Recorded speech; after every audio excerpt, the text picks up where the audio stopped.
Hi hello welcome back to PSC exam express. PSCയുടെ ഒരു hot topic എന്ന് തന്നെ നമുക്ക് പറയാൻ പറ്റുന്ന ഒരു മേഖലയാണ് ഈ ഉത്തോലക തത്വങ്ങൾ എന്ന് പറയുന്നത്. PSCയുടെ മുൻവർഷ ചോദ്യങ്ങളൊക്കെ പരിശോധിച്ചു കഴിഞ്ഞാൽ ഇതിൽ നിന്നും ഒരു ചോദ്യം ഉറപ്പായിട്ടും മിക്കവാറും എല്ലാ ചോദ്യ പേപ്പറുകളും നമ്മൾ കാണുന്നതാണ്. ഉത്തോലക തത്വങ്ങൾ, അവയുടെ ഉദാഹരണങ്ങളൊക്കെ വളരെ പ്രധാനപ്പെട്ടതാണ്. മാത്രമല്ല വളരെ അധികം കൺഫ്യൂഷൻസ് ഉണ്ടാക്കുന്ന ഒരു ചോദ്യ മേഖല കൂടെയാണ് ഈ ഉത്തോലക തത്വങ്ങൾ എന്ന് പറയുന്നത്. ഇന്ന് ഈ ക്ലാസ്സിലൂടെ ഈ ഉത്തോലക തത്വങ്ങളെക്കുറിച്ചും അവയുടെ ഉദാഹരണങ്ങളും വളരെ രസകരമായിട്ടുള്ള ചെറിയ ചെറിയ കോഡിലൂടെ നമ്മൾ പഠിച്ചു തീർക്കാൻ പോവുകയാണ്. ഇതുപോലെയുള്ള മറ്റ് ക്ലാസ്സുകൾക്കായിട്ട് ഈ ചാനൽ സബ്സ്ക്രൈബ് ചെയ്യാൻ മറക്കരുത്. നമുക്ക് ക്ലാസ്സിലോട്ട് കിടക്കാം. അപ്പോൾ ഉത്തോലക തത്വങ്ങൾ ആവിഷ്കരിച്ചത് ആരാണ് എന്നുള്ള ചോദ്യം പല ചോദ്യ പേപ്പറിലും വന്നിട്ടുണ്ട്. ഉത്തോലക തത്വങ്ങൾ ആവിഷ്കരിച്ചത് ആർക്കമിഡീസ് ആണ്. എന്താവിഷ്കരിച്ചത്? ഉത്തോലക തത്വങ്ങളെ ആവിഷ്കരിച്ചത് ആർക്കമിഡീസ് ആണ്. ഓക്കെ, ഇനി ഉത്തോലക തത്വങ്ങൾ പഠിക്കുമ്പോൾ നമ്മൾ പ്രധാനമായിട്ടും പഠിക്കേണ്ട 3 പേരുകളാണ് ധാരം അല്ലെങ്കിൽ ഫൽക്രം, അതുപോലെ രോധം റെസിസ്റ്റൻസ്, യത്നം അല്ലെങ്കിൽ എഫേർട്ട്. ധാരം, രോധം, യത്നം, ഫൽക്രം, അതുപോലെ റെസിസ്റ്റൻസ്, എഫേർട്ട്. അപ്പോൾ ഈ 3 പേരുകളൊന്ന് ഓർക്കുക. ഇവയുടെ അടിസ്ഥാനത്തിലാണ് ഉത്തോലകങ്ങളെ തരംതിരിച്ചിരിക്കുന്നത്. എന്തിൻ്റെ അടിസ്ഥാനത്തിലാണ്? ഇവയുടെ ധാരത്തിൻ്റെ, രോധത്തിൻ്റെ, യത്നത്തിൻ്റെ ഒക്കെ അടിസ്ഥാനത്തിലാണ് ഉത്തോലക തത്വങ്ങളെ തരംതിരിച്ചിരിക്കുന്നത്. ഇവിടെ അടിസ്ഥാനത്തിലാണ് എന്ന് ഓർക്കുക. അടിസ്ഥാനത്തിലാണ്. ഓക്കെ, ധാരം അല്ലെങ്കിൽ ഫൽക്രം, രോധം അല്ലെങ്കിൽ റെസിസ്റ്റൻസ്, യത്നം അല്ലെങ്കിൽ എഫേർട്ട് എന്നിവയുടെ അടിസ്ഥാനത്തിലാണ് ഉത്തോലകങ്ങളെ തരംതിരിച്ചിരിക്കുന്നത്. ഓക്കെ, ഈ ഓർഡർ എന്തായാലും നമ്മളൊന്ന് പഠിച്ചു വയ്ക്കണം. ധാരം, രോധം, യത്നം. അതിനുള്ളൊരു കോഡാണ് FRE. നമുക്ക് ഫ്രീ എന്നതിനെ വായിക്കാം. ഫ്രീ WE ആണ്. ഇവിടെ ഒരു നമ്മൾ കുറയ്ക്കുന്നു. FRE, free. ഓക്കെ, ഇതിൽ എഫ് എന്ന് പറയുന്നത് ഫൽക്രമായിട്ട് നമുക്ക് കണക്ട് ചെയ്യാം. ഫൽക്രം അല്ലെങ്കിൽ ധാരം. ഈ ധാരം മധ്യത്തിൽ വരുന്നതാണ് 1ാം വർഗ ഉത്തോലകങ്ങൾ എന്ന് പറയുന്നത്. അപ്പോൾ ധാരം മധ്യത്തിൽ വന്നാൽ എന്താണ് അത്? 1ാം വർഗ ഉത്തോലകങ്ങളാണ് ധാരം മധ്യത്തിൽ വരുന്നത്, അല്ലെങ്കിൽ ഫൽക്രം മധ്യത്തിൽ വരുന്നത് 1ാം വർഗ ഉത്തോലകങ്ങളാണ്. അപ്പോൾ F ഫോർ ഫൽക്രം അല്ലെങ്കിൽ ധാരം മധ്യത്തിൽ വന്നാൽ അത് 1ാം വർഗ ഉത്തോലകമാണ്. ഓക്കെ, ഇനി 6 മധ്യത്തിൽ വന്നാൽ, 6 അല്ലെങ്കിൽ റെസിസ്റ്റൻസ് അല്ലെങ്കിൽ രോധം മധ്യത്തിൽ വന്നാൽ അത് 2ാം വർഗ ഉത്തോലകമാണ്. 2ാം വർഗ ഉത്തോലകങ്ങൾ റെസിസ്റ്റൻസ് അല്ലെങ്കിൽ രോധം മധ്യത്തിൽ വരുന്നവയാണ് 2ാം വർഗ ഉത്തോലകങ്ങൾ. ഓക്കെ അല്ലേ? ഇനി FREയിലെ എഫേർട്ടിനെ സൂചിപ്പിക്കുന്നു.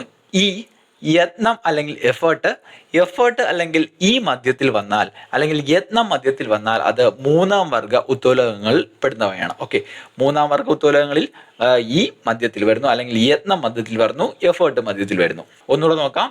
F ഫോർ ധാരം അല്ലെങ്കിൽ ഫൽക്രം മധ്യത്തിൽ വന്നാൽ, അല്ലെങ്കിൽ ധാരം മധ്യത്തിൽ വന്നാൽ 1ാം വർഗ ഉത്തോലകങ്ങളാണ്. R ഫോർ റെസിസ്റ്റൻസ് അല്ലെങ്കിൽ രോധം മധ്യത്തിൽ വന്നാൽ അത് 2ാം വർഗ ഉത്തോലകങ്ങളാണ്. E ഫോർ എഫേർട്ട് അല്ലെങ്കിൽ യത്നം മധ്യത്തിൽ വന്നാൽ അത് 3ാം വർഗ ഉത്തോലകങ്ങളാണ്. ഇനി നമുക്ക് 1ാം വർഗത്തിന്റെയും 2ാം വർഗത്തിന്റെയും 3ാം വർഗത്തിന്റെയും ഉദാഹരണങ്ങൾ പഠിക്കാം. ആദ്യമായിട്ട് 1ാം വർഗ ഉത്തോലകങ്ങളാണ്. 1ാം വർഗ ഉത്തോലകങ്ങൾ. ഓക്കെ, 1ാം വർഗ ഉത്തോലകങ്ങൾ പഠിക്കാനുള്ള ഏറ്റവും എളുപ്പമുള്ള ഒരു കോഡാണ് കത്രിക സി പ്ലെയിൻ എന്ന് പറയുന്ന കോഡ് ജസ്റ്റ് ഒന്ന് ഓർക്കുക. കത്രികയും ഒരു സി പ്ലെയിനും ജസ്റ്റ് ഒന്ന് മനസ്സിൽ കൊണ്ടുവന്നാൽ മാത്രം മതി. നമുക്ക് 1ാം വർഗ ഉത്തോലകങ്ങൾ എല്ലാം പഠിക്കാം. ഇതിൽ കത്രികയിലെ ക എന്തിനെ സൂചിപ്പിക്കുന്നു? ക ഫോർ കപ്പി. ഓക്കെ, കപ്പി. അതിലെ കത്രികയിലെ ത്രാസ്. ഇനി കത്രിക മൊത്തത്തിൽ നിന്ന് എടുത്താൽ നമുക്ക് കത്രിക എന്ന് കിട്ടും. കത്രിക. ഓക്കെ, ഇനി അതിലെ സി പ്ലെയിനിലോട്ട് കടന്നാൽ സീസോ. നമ്മളെ പാർക്കിലൊക്കെ കാണുന്ന സീസോ. പ്ലെയിൻ എടുക്കാം. അതിൽ പ്ലെയർ. അവസാനത്തെ N ഉണ്ടല്ലോ, N, അത് നെയിൽ പുള്ളർ. ഓക്കെ, അപ്പോൾ 1ാം വർഗ ഉത്തോലകങ്ങളുടെ കോഡ് ഇതാണ്. കത്രിക സി പ്ലെയിൻ. അതിൽ ക ഫോർ കപ്പി, ത്ര ഫോർ ത്രാസ്, കത്രിക, seesaw, player, N nail puller. Okay, അപ്പോൾ 1ാം വർഗ ഉത്തോലകങ്ങൾ ഏതൊക്കെയാണ്? കത്രിക, ത്രാസ്, കപ്പി, സീസോ, പ്ലെയർ, നെയിൽ പുള്ളർ എന്നിവയാണ് 1ാം വർഗ ഉത്തോലകങ്ങൾ. ഇനി നമുക്ക് 2ാം വർഗ ഉത്തോലകങ്ങൾ നോക്കാം. ഓക്കെ, രണ്ടാം വർഗ ഉത്തോലകങ്ങൾ പഠിക്കാനുള്ള കോഡ് ഇതാണ്. സോന വീൽ ചെയറിലിരുന്ന് രണ്ടാമതും പാക്കുവെട്ടി.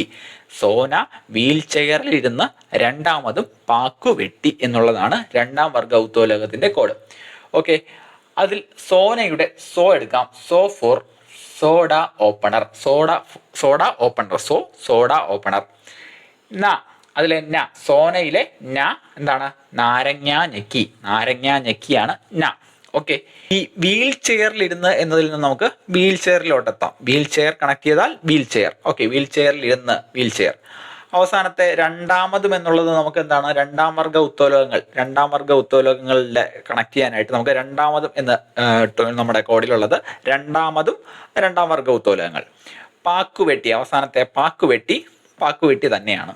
സിമ്പിൾ ആയിട്ടുള്ള കോഡാണ്. സോന വീൽ ചെയറിലിരുന്ന് രണ്ടാമതും പാക്കുവെട്ടി. രണ്ടാമതും ഓർക്കുക, രണ്ടാം വർഗ ഉത്തോലകങ്ങളെയാണ്. അപ്പോൾ രണ്ടാം വർഗ ഉത്തോലകങ്ങൾ ഏതൊക്കെയാണ്? സോഡ ഓപ്പണർ, നാരങ്ങ ഞെക്കി, വീൽ ചെയർ, പാക്കുവെട്ടി. അതിൽ സോന വീൽ ചെയറിലിരുന്ന് രണ്ടാമതും പാക്കുവെട്ടി. സോ ഫോർ സോഡ ഓപ്പണർ, നാരങ്ങ ഞെക്കി, വീൽ ചെയറിലിരുന്ന് വീൽ ചെയർ, രണ്ടാമതും രണ്ടാം വർഗ ഉത്തോലകങ്ങൾ പാക്കുവെട്ടി തന്നെയാണ്. ഓക്കെ, ഇനി മൂന്നാം വർഗ ഉത്തോലകങ്ങളെ നോക്കാം. മൂന്നാം വർഗ ഉത്തോലകങ്ങൾ വളരെ സിമ്പിളാണ്. ഐസ് ചവച്ചു. ഓക്കെ, മൂന്നെണ്ണമാണ് പഠിക്കാനുള്ളത്. ഐസ് ടോങ്സുമായിട്ട് കണക്ട് ചെയ്യുന്നു. ചവണ, ഫോർ ചവണ. ചവച്ചുവിൻ്റെ ചൂണ്ട. ചവച്ചു, ചൂണ്ട. ഓക്കെ, മൂന്നാം വർഗ ഉത്തോലകങ്ങൾ മൂന്നെണ്ണമാണ്. ഐസ് ടോങ്സ്, ചവണ, ചൂണ്ട. ഐസ് ടോങ്സ്, ചവണ, ചൂണ്ട. ഓക്കെ, ഇനി നമുക്കെല്ലാം ഒന്നുകൂടെ നോക്കാം. എന്തൊക്കെയാണുള്ളത്? FRE ഫ്രീ അല്ലേ? ധാരം, രോധം, യജ്ഞം എന്നിവ കണക്ട് ചെയ്യാനായിട്ട് എഫ് ഫോർ ഫൽക്രം മധ്യത്തിൽ വന്നാൽ ഒന്നാം വർഗ ഉത്തോലകമാണ്. R ഫോർ രോധം അല്ലെങ്കിൽ റെസിസ്റ്റൻസ് മധ്യത്തിൽ വന്നാൽ, അല്ലെങ്കിൽ റെസിസ്റ്റൻസ് മധ്യത്തിൽ വന്നാൽ എന്താണ്? രണ്ടാം വർഗ ഉത്തോലകമാണ്. E ഫോർ എഫേർട്ട് അല്ലെങ്കിൽ യജ്ഞം മധ്യത്തിൽ വന്നാൽ അത് മൂന്നാം വർഗ ഉത്തോലകമാണ്. ഓക്കെ, ഇനി ഒന്നാം വർഗ ഉത്തോലകത്തിന്റെ എക്സാമ്പിൾ നോക്കാം. ഏതൊക്കെയാണ്? കത്രിക, സി പ്ലെയിൻ എന്നുള്ളതാണ് അതിന്റെ കോഡ്. അതിൽ ക ഫോർ കപ്പി, ത്ര ഫോർ ത്രാസ്, കത്രിക എന്നുള്ളത് കത്രിക തന്നെയാണ്.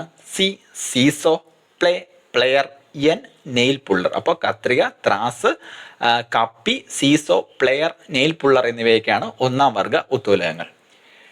ഇനി രണ്ടാം വർഗ ഉത്തോലകങ്ങളാണ്. രണ്ടാം വർഗ ഉത്തോലകങ്ങളുടെ കോഡ് ഇതായിരുന്നു. സോന വീൽ ചെയറിലിരുന്ന് രണ്ടാമതും പാക്കുവെട്ടി. സോന വീൽ ചെയറിലിരുന്ന് രണ്ടാമതും പാക്കുവെട്ടി. അതിൽ സോ ഫോർ സോഡ ഓപ്പണർ, നാരങ്ങ ഞെക്കി, വീൽ ചെയറിലിരുന്ന് വീൽ ചെയർ, രണ്ടാമതും രണ്ടാം വർഗ ഉത്തോലകങ്ങൾ, പാക്കുവെട്ടി തന്നെയാണ്. ഇനി മൂന്നാം വർഗ ഉത്തോലകങ്ങൾ നോക്കാം. മൂന്നാം വർഗ ഉത്തോലകങ്ങൾ വളരെ സിമ്പിളാണ്. ഐസ് ചവച്ചു. അതിൽ ഐസ് എന്നുള്ളത് ഐസ് ടോങ്സുമായിട്ട് നമ്മൾ കണക്ട് ചെയ്തു.